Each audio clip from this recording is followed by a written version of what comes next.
Maqtanchoqning oqibati. Ilgari avat bir tog' o'rmonlig'ida xilma-xil hayvonotlar yashaydi ekan.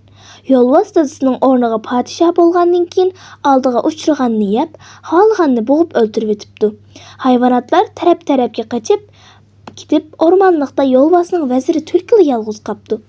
Tulki o'zidan andisha qilib, qutulishning chorasini izlabdi.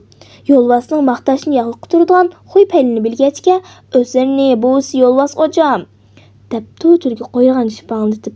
Nihoyatda qomatlik, botir edi. Shikarga to'la chiqatdi. Xohlagan vaqtda tog'dan toqqa sakrab, botirligini mashq qiladi. O'zlarining qo'y-paylimi yo'lbars o'jamga o'xshab ketadi. Balli debdi yo'lbars xushalligidan kerilib. Buvamning fazilatlarini nima uchun menga baldurroq so'zlab bermading? Ulug' shohim, debdi tulki ikki buklanib. O'zlaridan tap tortib so'zmagan edim. Atasining izini balasi bosdi degan maqol bor.